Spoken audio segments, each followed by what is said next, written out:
Welcome to the Resume Storyteller, bringing you interviews with industry experts, regular folks who tested the job search waters and succeeded, and strategies to tell your story and land you job interviews. Here's your host, Virginia Franco.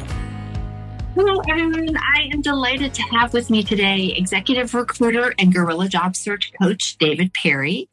As managing partner of Perry-Martel, David works with business owners in the high-tech construction and real estate development fields.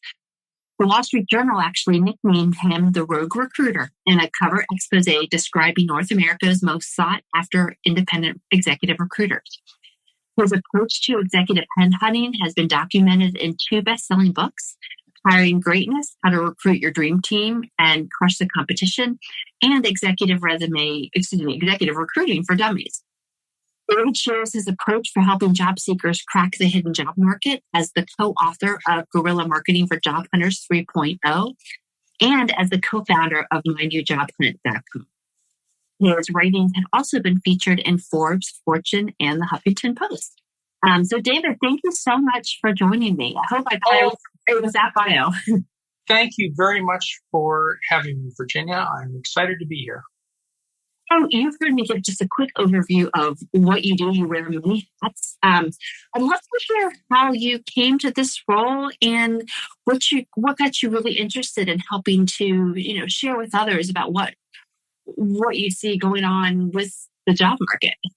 I'm an accidental headhunter. I used to work in retail and back in the early 80s.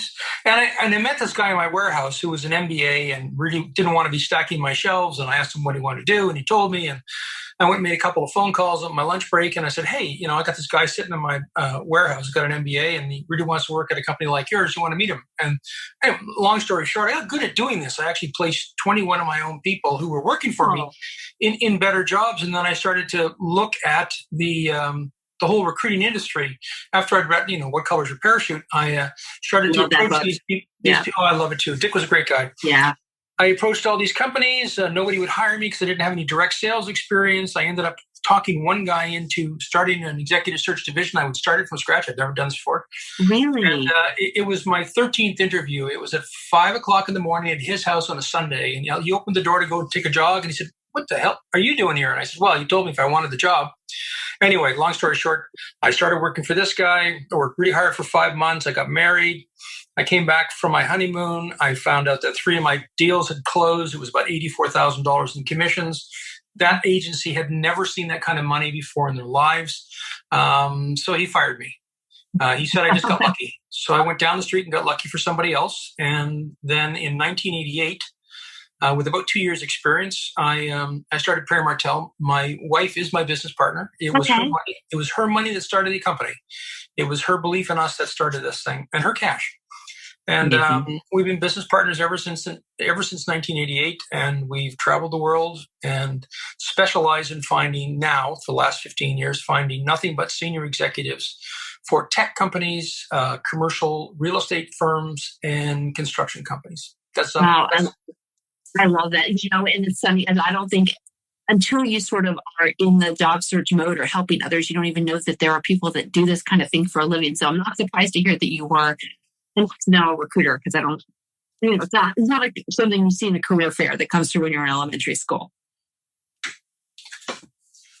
I'm sorry, I didn't get that last part. Oh, I said it's not something that we learn about when we're in elementary school. It doesn't come out during the job fair or career day. No, that kind of stuff normally doesn't know. Can you define for me the hidden job market? I feel like you read a lot about it, but everyone sort of has a slightly different take on what it means. What does it mean to you? That's a great question. And it does mean 1,000 things to 1,000 different people. So here's what it means to me. And maybe this will ring true with your listeners. First of all, it's called the hidden job market, not because anyone's actively hiding the jobs.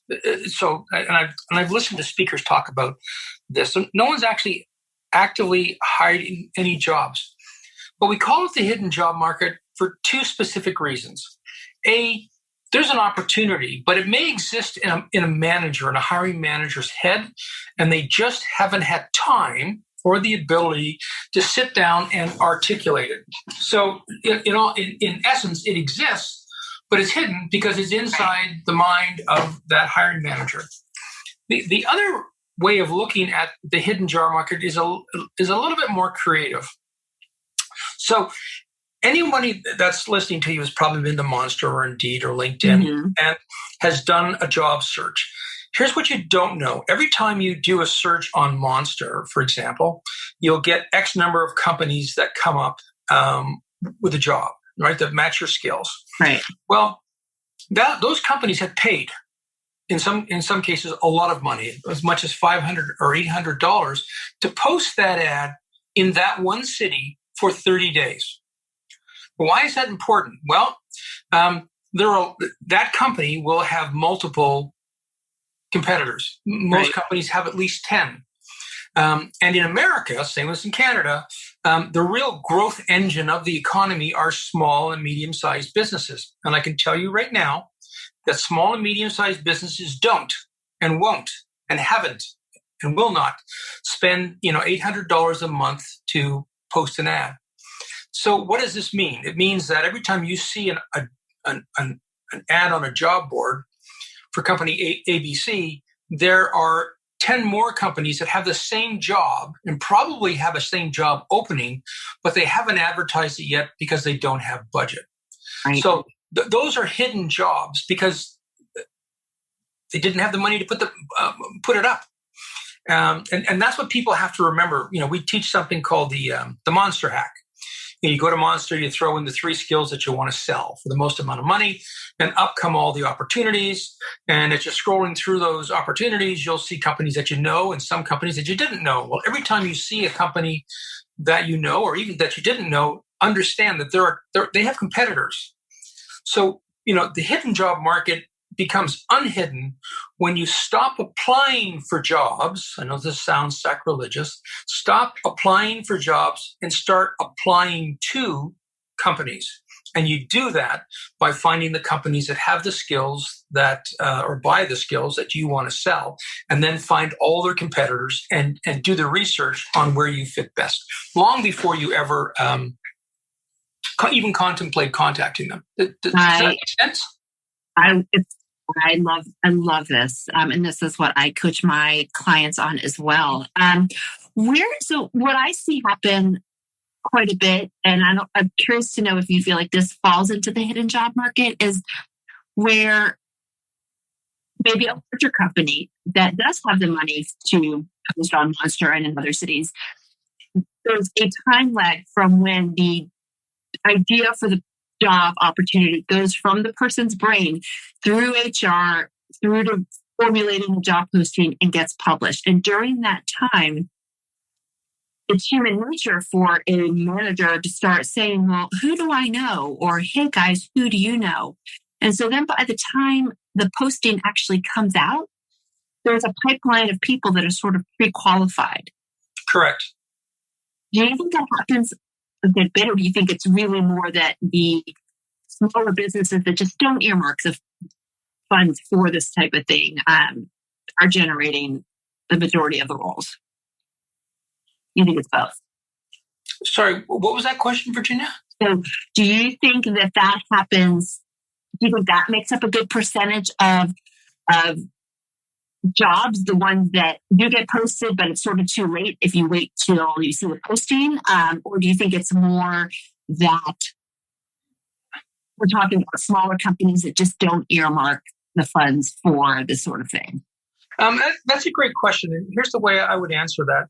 I would answer it by asking people if they've ever experienced knowing someone that sold their house and you didn't even know their house was for sale, right?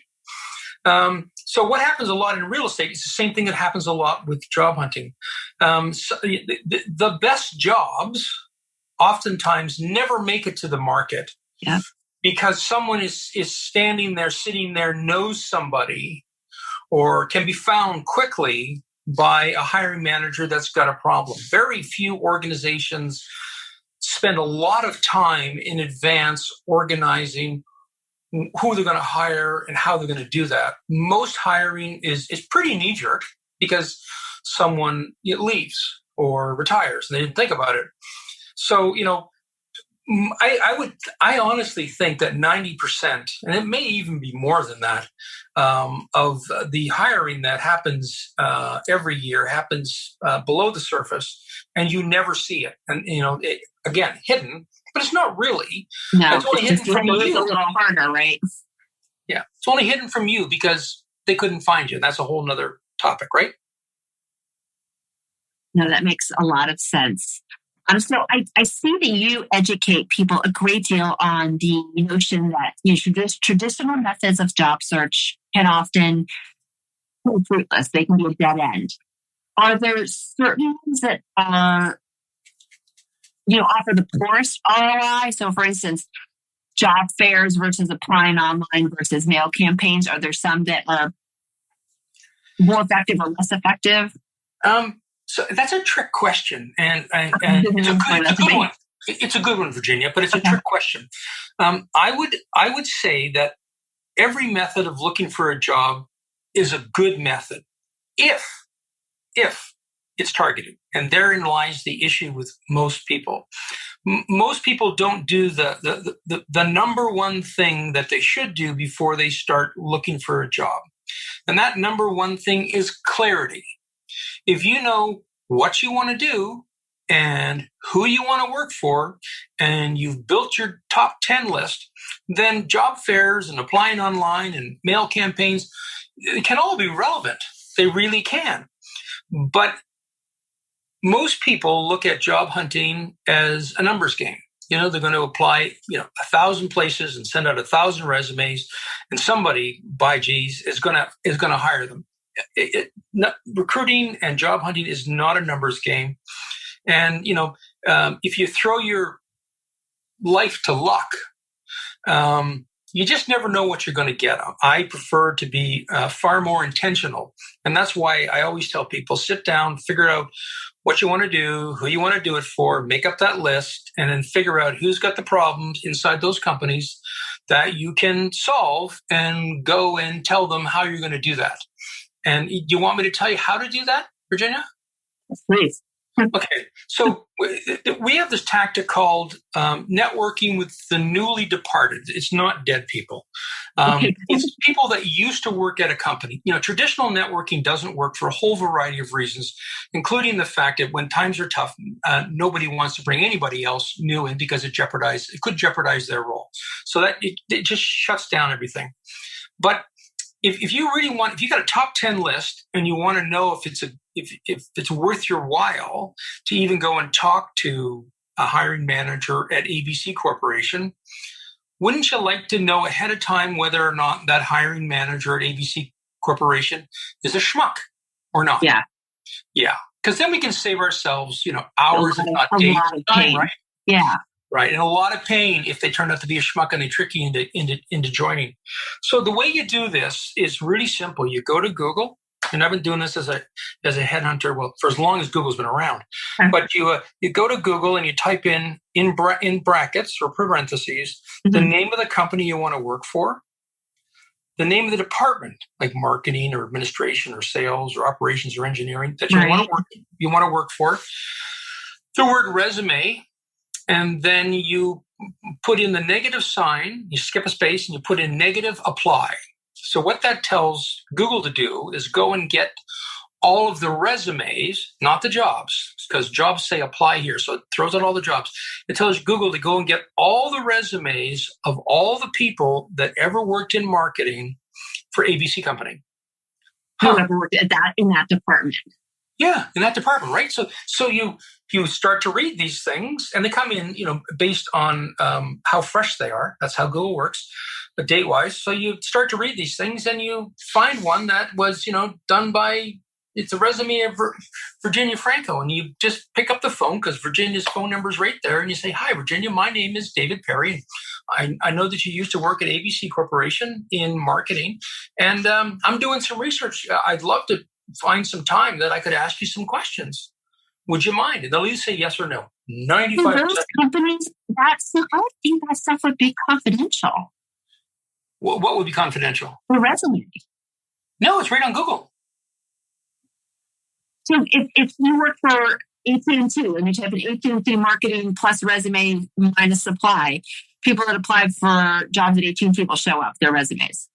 Well, see what it tells Google. So what it tells Google to do is go out and find all the resumes that are online that have the name of your company that you want to work at, and the department that name for that company that you want to work at, and they bring it to you.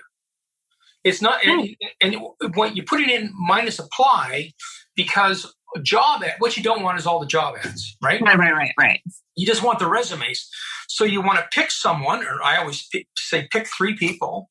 And I picked Virginia Franco, and I picked up the phone and introduced myself and said, "Can I ask you some questions?" And Virginia said no. And I said, "Oh, well, geez, I'm sorry. Well, here's why I'm asking you." And I tell you that I'm doing some research on these 10 companies that I'm interested in working at. And I know you used to work there, and I understand you're really busy, but I just keep you for a couple of seconds. And honestly, it would be a really big help. I just want to make sure that, if I go to this ABC company where you used to work, that the boss isn't a schmuck.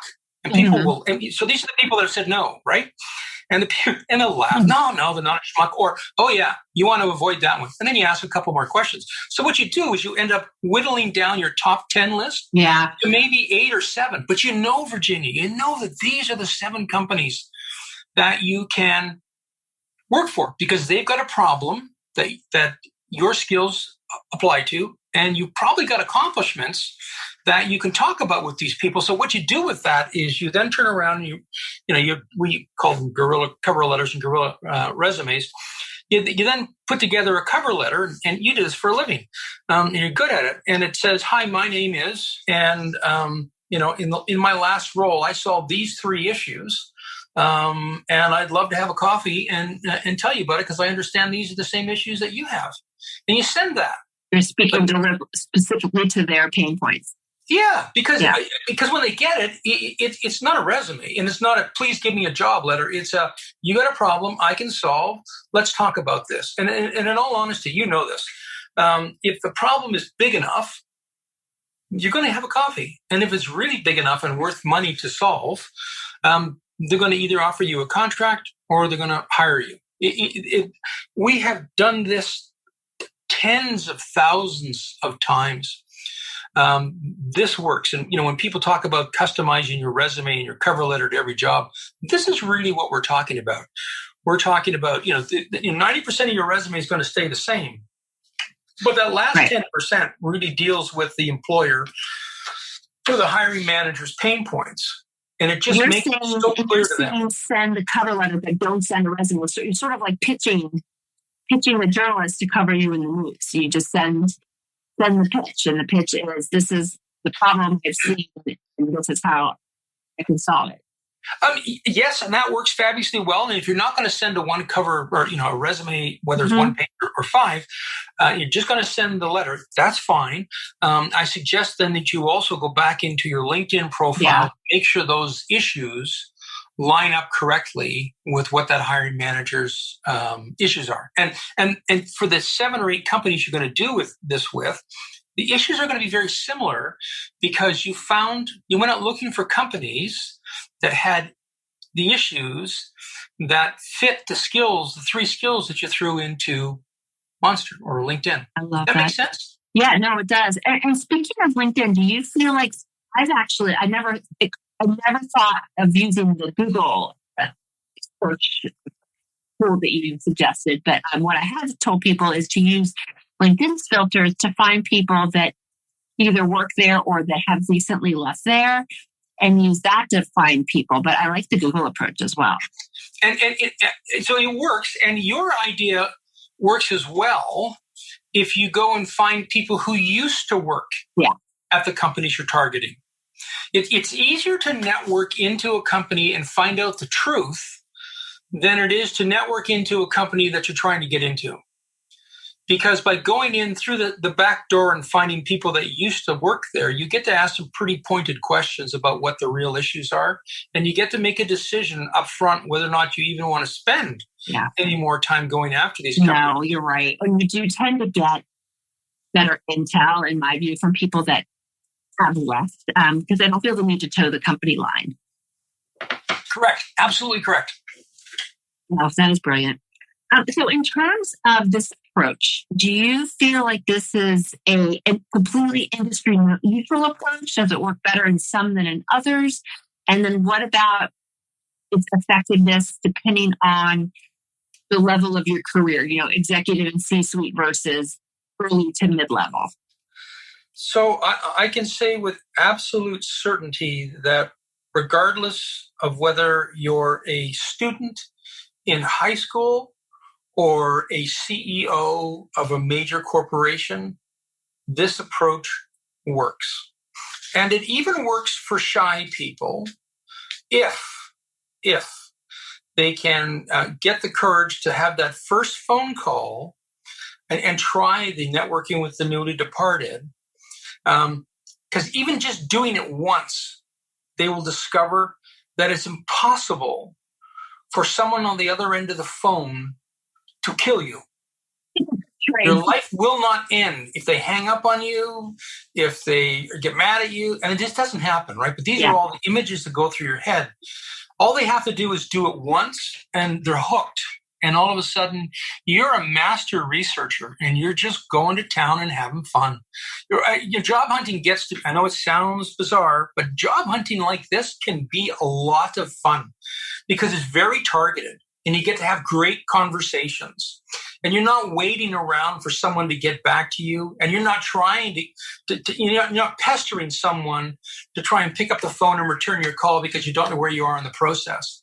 No, you're totally in the driver's seat here, Virginia. Yeah. Pick those 10 companies and just go to town. And if none of them work out because they all seem to be putzes, hey, listen, either go to another town, go to another industry, choose 3 other skills, and go again. Yeah, no, and I love that. And with shy people or people that are introverted, they actually make the best researchers, I feel like. They do. And so you're being really good. Their lists tend to be much more sharply targeted, in my view.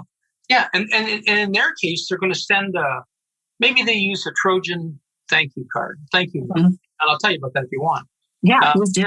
For someone that's shy or someone that doesn't want to put together a resume for whatever reason, you can do all your due diligence, the newly departed, put your letter together, and then you fold it into 4 pieces, or you fold it in half and half again. And I don't know about you, but I'm old enough to remember that a 3x5 inch white envelope, there's only 2 things that come in it.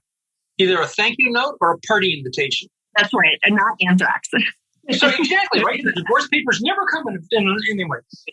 So if you want to be in control of the mood of the person that's going to open your letter and read it, that's the way to do it, because they're already smiling because the card, they think it's an invitation or a thank you note.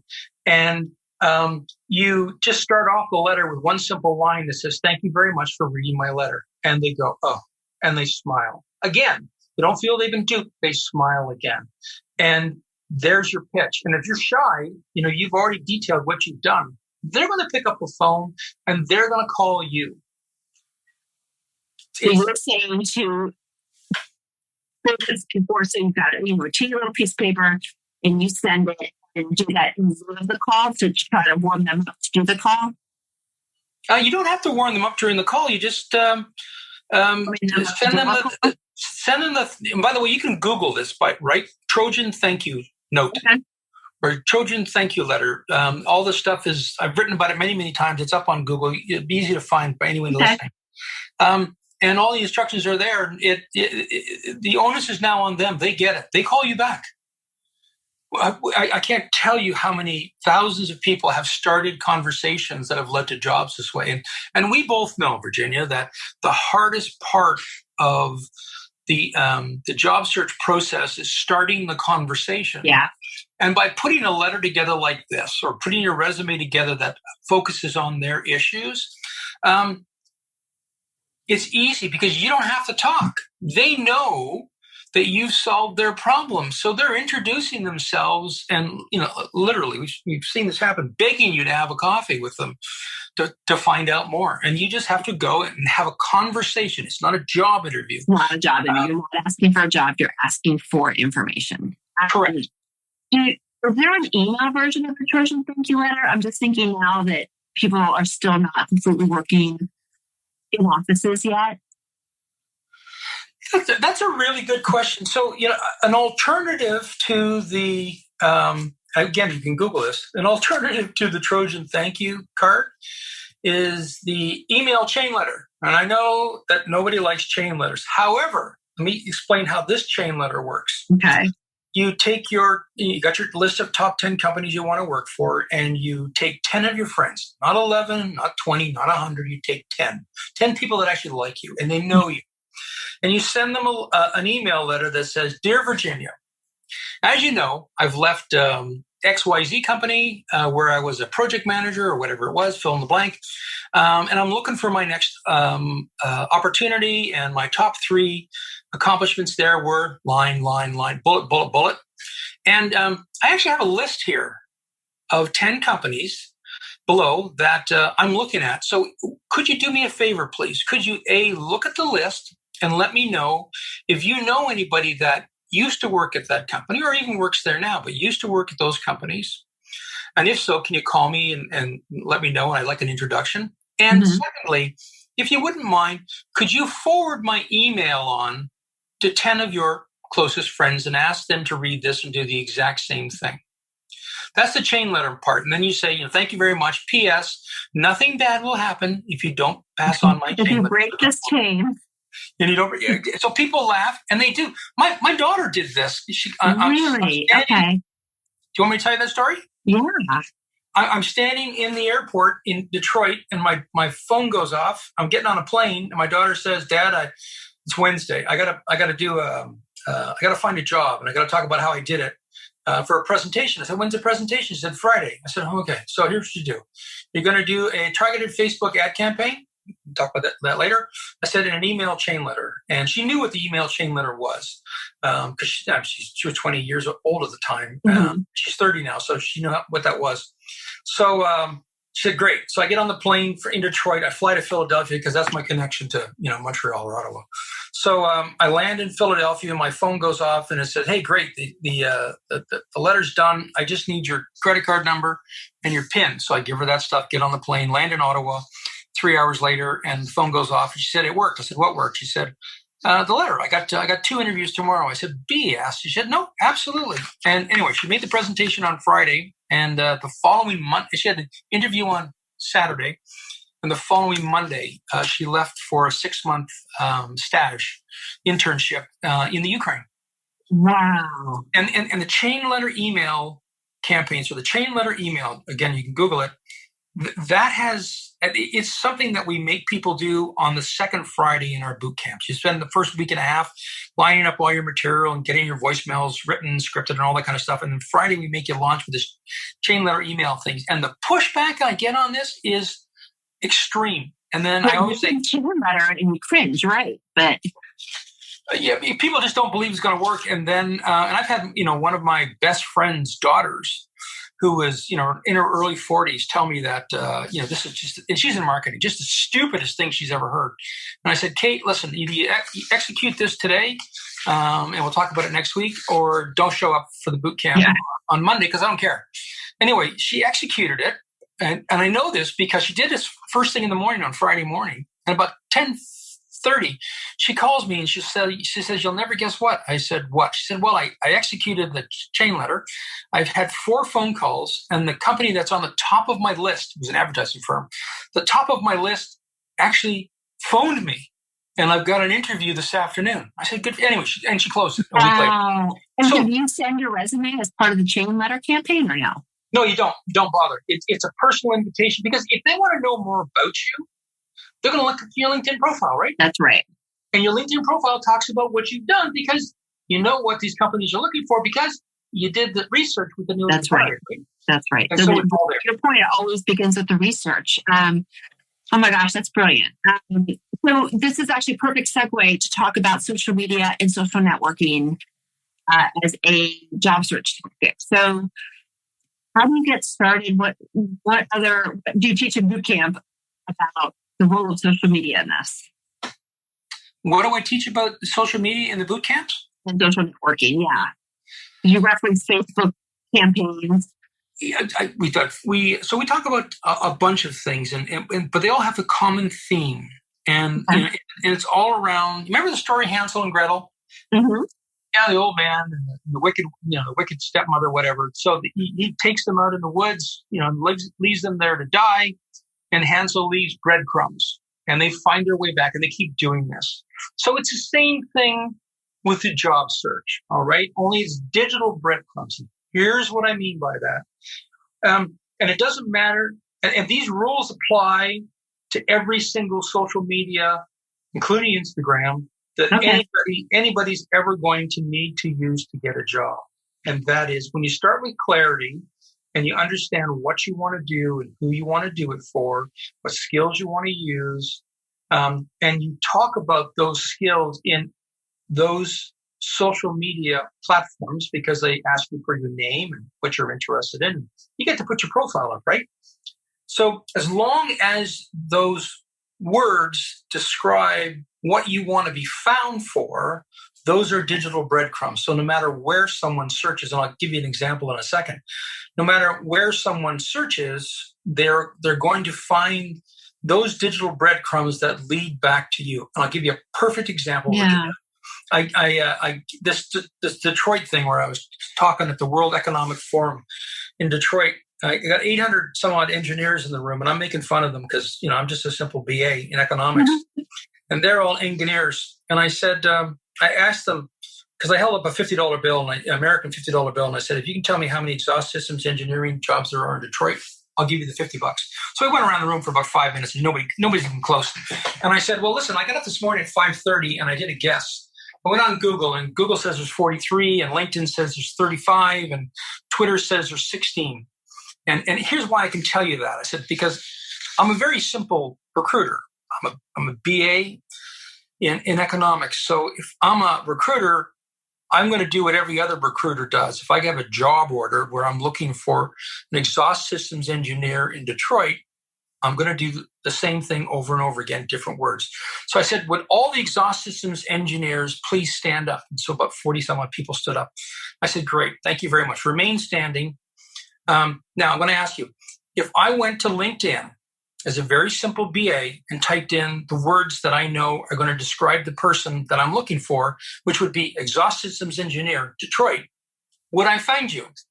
And I'm asking that question because I'm only going to find you if you've actually used those words, all of them. So remain standing. They all sat down. I said, okay, so this is the point. You have to speak the same language as hiring managers and recruiters. And it's very simple language. What are they looking for? If we're looking for a pizza, we're not looking into Chinese in the yellow pages, right? So exhaust systems engineers, Detroit brings me back a list of. That's how it goes with all social media. So I can find you whether you're on Facebook, you're on Instagram or whatever, so long as you've left those digital breadcrumbs that allow me to identify you as the owner of those skills. That is job hunting at its simplest. Yeah. And which is why if you just put sales or account executive, if you're looking for a sales job, that's not nearly specific enough for no one's going to just search for that when they're looking for that talent. They're going to be specific to the product or the service that the person selling when they're looking, right? Exactly. I always say, you need to be able to sit down and remember the words that you use to describe your job to a 10-year-old. Love that. If you can describe your job to a 10-year-old, then Google, you can use those words. Google will find you because it's just a database of words and terms. That's it. You're right. You're right. So you got to speak to it in the language that it understands, and then all of a sudden, finding a job becomes, oh no, another pesky phone call from another recruiter or a hiring manager where I have to decide if I want to talk to them. Oh, woe is me. And it's a lot easier to pick up the phone and say yes or no than it is to try and get someone else to pick up the phone to have a meeting with you. So just do us all a favor. There's 250,000 headhunters in America. It's a multi-billion-dollar industry. Make it easy for people to find you for the job you want to be found for.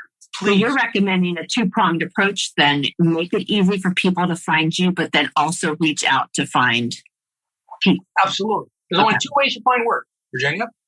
You find a job or you're found for a job. That's it. Right. Are there any other search engine optimization tricks that you have maybe used in your role as a headhunter that you recommend the job seeker think about? I can tell you this one, but if your listeners are listening carefully and they hear this, they're not allowed to tell anybody else. And it's not about LinkedIn. It is about the largest quote unquote job board in the entire world. If you're a specialist, let's stay with let's use baking. Okay. If you want to become a baker and you want to find a job, I would suggest that you log on to Amazon and you find the top 3 most popular baking books that apply to that are of interest to what you want to do in baking. And if you've read them, you should make a comment. My name is, and I do this for a living, and I really like this book because boom, boom, boom. Now, this is not far-fetched. I can't tell you, well, actually probably could, the number of senior executives and engineers and marketing people and just plain ordinary folk I have found looking for the top best read books on Amazon in a particular topic. And especially if you've got a rare skill set. If you're a nuclear thermal engineer, there are only like 15 books on it. You should go and comment on all 15 of them because that's where I found my last one. I went to Amazon and did a search and read some of the reviews from some of the people that had read this book and found a couple of the people, phoned up and said, hey, I liked your review on. And by the way, I'm looking for, and they weren't looking for a job. But I was looking for them, and they found it hard to believe that that's what I had done. But that's how I found them. Wow! I bet you've seen some crazy comments on Amazon. I have. That's brilliant, and that is just it's off the beaten path. So there's not nearly as competitive as going the traditional routes. That's brilliant. And switching gears a little bit, I read in a Fortune article once that you suggested grabbing people's attention by offering competitive intelligence. Yeah, that was an example. So here's the whole story, okay. And I'll keep it quick. So the whole story is I'm sitting at my desk minding my own business one day when I got this nice young lady who called me up. She was a new grad from NYU, and she had just gotten her first opportunity as a journalist to write an article for Fortune magazine, and it was a 300 to 500 word article. And you and I both know 300 is a whole lot harder to write than 500. Yeah. And she had read the Wall Street Journal piece, and she understood I did creative stuff, and would I mind answering some questions? I said, sure. I said, do you have a tape recorder? She said, I don't need that. I can type. I said, turn the tape recorder on, record this call. We're just going to have a conversation. I swear to God. An hour and a half later, I said, okay, you've got everything you need. Here are 10 people that'll tell you I'm a nut. 10 people that'll tell you how this works. And you go do it. You go do whatever you want with it. So, fast forward 6 months, I haven't heard from her. And her 300 to 500 word article never appeared because it became the cover story for Fortune in May of 2009. I mean, her first piece she ever put in. Wow. Just shake your head, right? So as part of this, I was talking to her about here's what you do when you're job hunting aggressively. And she couldn't put this in the main article, so she put it in a Yahoo piece. But I said, when you go into an interview, you have to understand that everything that you say can and will be used against you. Point of fact, right? To an employer's advantage. So understanding that, and understanding that you don't have a financial or fiduciary responsibility to that employer because you don't work there yet, it would behoove you, as the interview is wrapping up, to say, listen, can I ask you some questions? And they'll say, sure. And the question you want to ask most is, I understand these are your top 5 competitors, and you just list them off. Mm-hmm. And they'll say, yeah. I said, well, can you tell me, what is it about EDF company that keeps you guys up at night? And then sit back, listen, and take notes. And you do that for all 5 of these.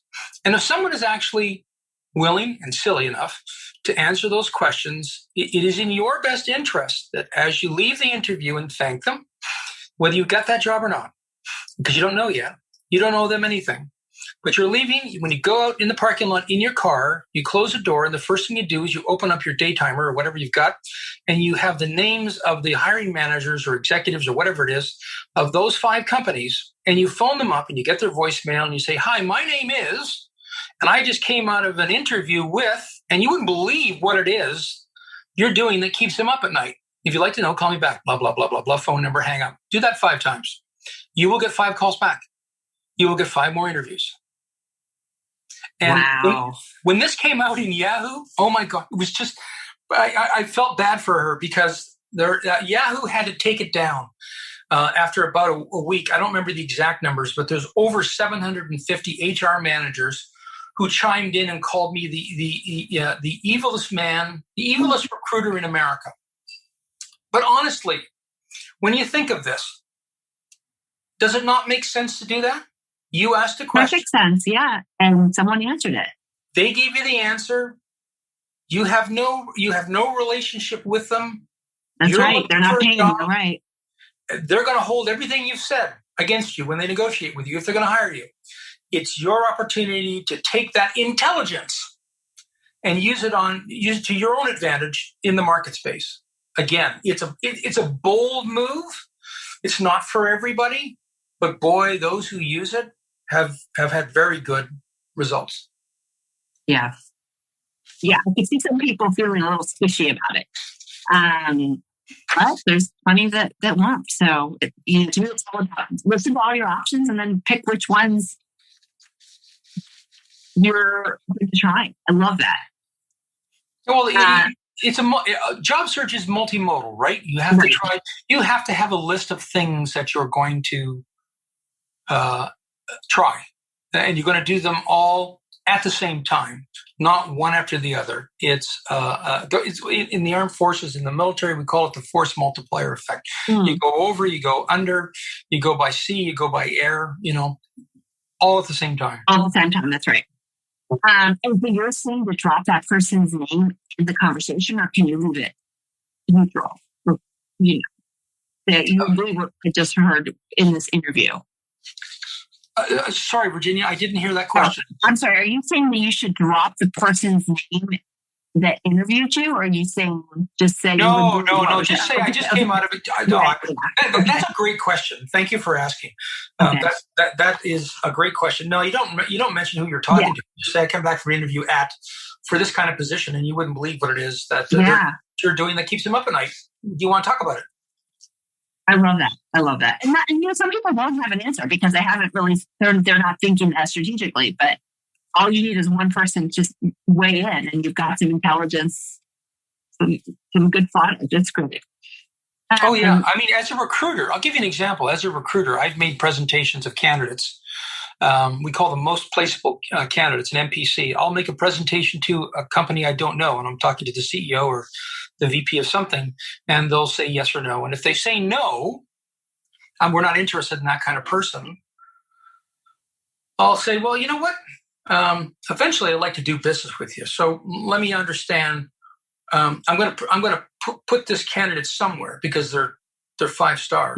So who wouldn't you like me to place this candidate with? Who in your competitors do you not want me to place this candidate with? And they'll tell me.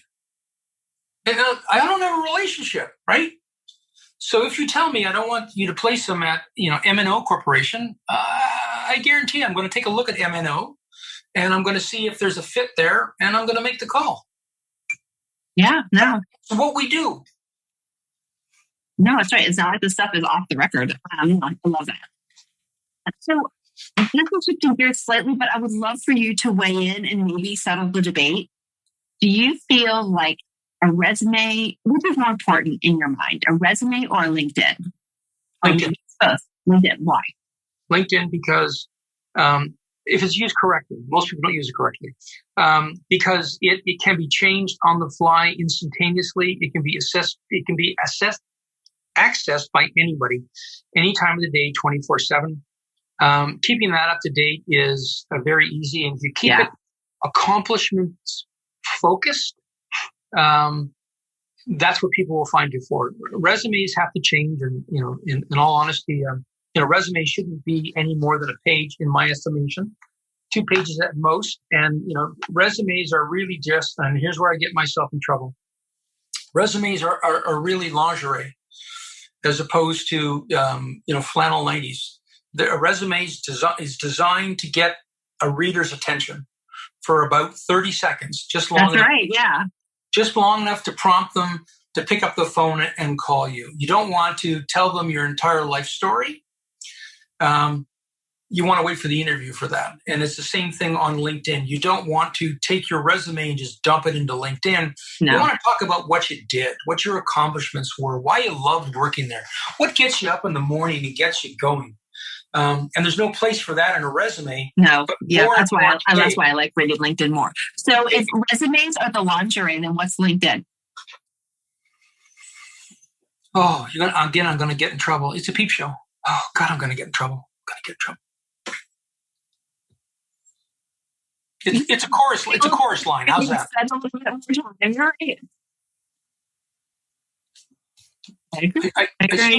I seem to have lost you, Virginia. No, I can hear you. Can you hear me? I can hear you now. Okay. Okay, so I'd love to hear your thoughts on this, because it's something I'm sure that you've seen and helped people to navigate. There's always talk about discrimination when it comes to hiring practices. There's a lot of isms. There's ageism. There's sexism. There's racism. What's your thoughts on the topic, and how do you advise job seekers to navigate that? That's a great question. And if I was just dealing with ageism, I would say it's BS, but we're not. You asked a much more comprehensive question. And the answer to that question, it goes back to the focus on clarity. People are rejected for whatever reason, often because they're talking to the wrong person. And I'll give you a perfect example. Most of your listeners have probably bought a car. And if you bought a used car, even better. You go in, you look at the car, you decide on the car, you ask how much, you negotiate with the sales guy, you make sure that he's actually empowered to close the deal. You come to a conclusion, and then they go, oh, I got to get this okayed by my manager, and off they go. Then they come back, and you got to start all over again. Yeah. Why do I say this? I said, you have to make sure as a job hunter, you're talking to the right person. It's never HR. Shoot me, don't care. You need to make sure that you're talking to the person who has the problem you're going to solve, because they're the only ones that can actually justifiably judge you and your qualifications. Nobody else can. HR can't, a recruiter can't. It has to be the actual hiring manager that's got the issue. But most people apply for jobs, and they're screened by recruiters or HR managers who are 1 or 2 or 3 steps removed from the actual decision maker who has the problem. So they never get to see you. So that's why, if you go back to top 10 companies, who you really want to work for, find out who's got the problem you can solve, and figure out how you're going to get in front of them, you'll actually be talking to the person that's got the issue that you can solve and is empowered to say yes. Almost anybody can say no. You're looking for the person that's empowered to say yes. And when you do that, ageism doesn't matter. Racism really doesn't come into play, because no manager that's worth their bonus is going to look at anybody and not judge them for their purely for their skills and their abilities. It's economic and career suicide. Now, so these tactics that you're saying, it really allows you to bypass screening, bypass all of these people that are in a position to say no very easily, and get in front of the person empowered to say yes, and who it is well worth their while to look beyond the surface stuff. Absolutely. No. I mean, you become a job hunting pool of one. Mm-hmm. Yeah, no. That's a great, great answer. So someone comes up to you, I'm sure they do, and they say, okay, I'm going to start job searching. What are 1 or 2 tools that I need to get started? What would you say?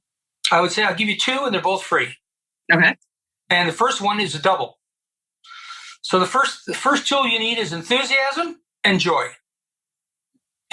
If you don't look at this as an opportunity to change your life or to change, the world, it's going to be a long haul, and it's going to be hard.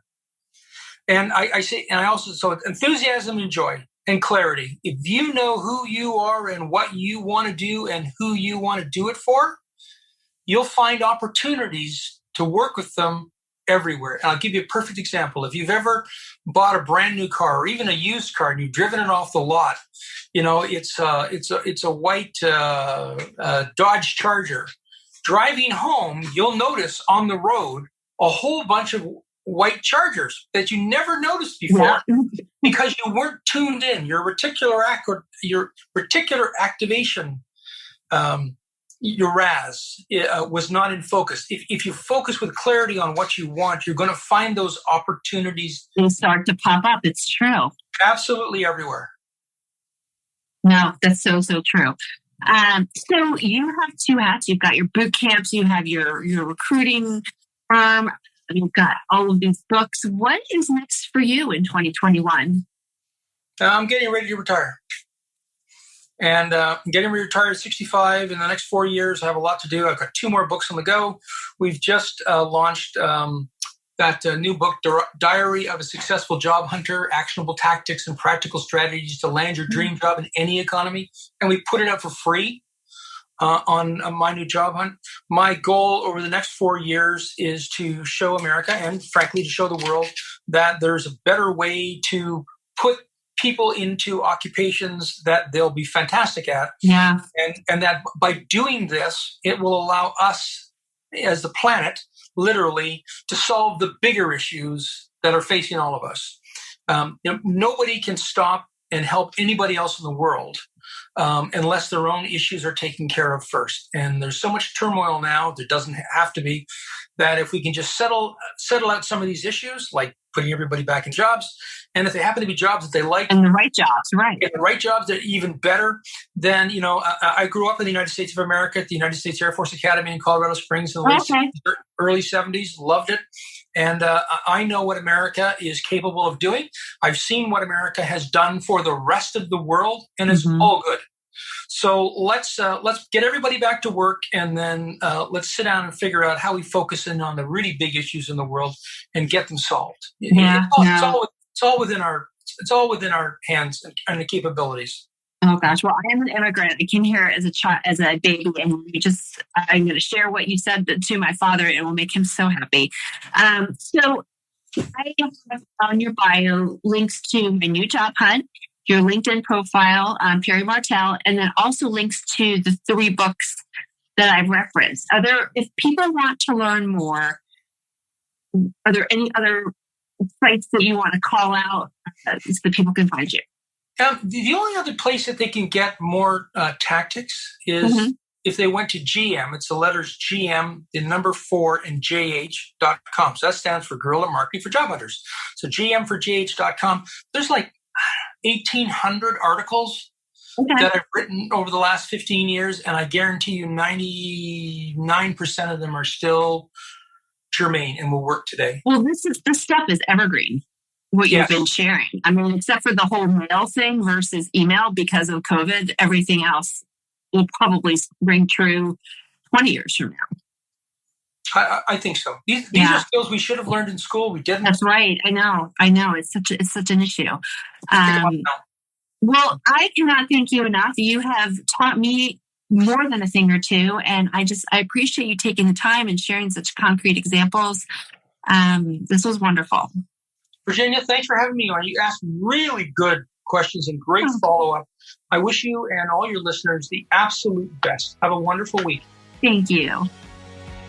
You've been listening to The Resume Storyteller with Virginia Franco.